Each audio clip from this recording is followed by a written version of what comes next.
Week 4 of teacher training has started. As you can see, it's bright out here, so it was a good day. We worked on teaching, of course, but this time we focused more on cueing. So instead of saying the pose and the pose name, we focused on where to look, or where to put your hands, or where to put your feet. Our homework was to actually write out 3 cues for every pose, and then in class today, she said to read off of the paper, and it tripped a lot of people up, including myself. I'm more natural when I'm not reading from a paper, and when people are following you and you're supposed to do 1 breath for every pose, it's really hard.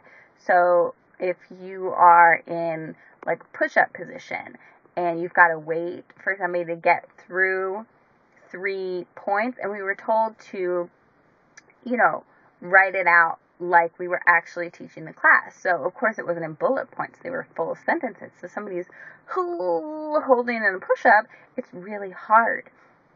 So I learned that I need to keep my cues really short, really concise.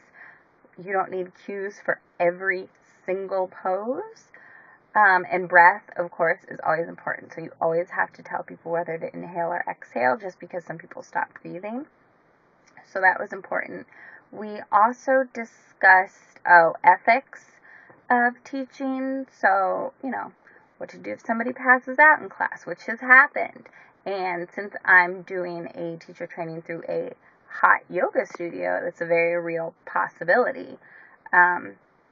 And they said, of course you attend to that student, but you don't stop the whole class, which I found interesting.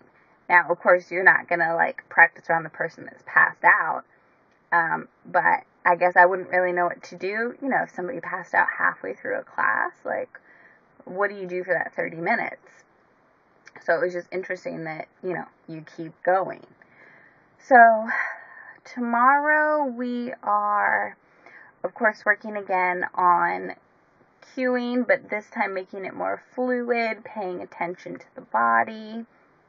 We are going to observe a couple of yoga classes, which I'm excited about because I know how my body works, but I also know that I'm like a freak show, and I've been doing yoga for a long time, and so a lot of my friends don't know when I say something, so it's going to be really interesting, and just the OCD in me, I know is going to come out, and I'm going to want to adjust every single person in my class so that they don't hurt themselves. They're doing it right. And just in talking with people, that have been some of their complaints. That they've been in a class and they know they're doing a pose wrong and nobody corrects them.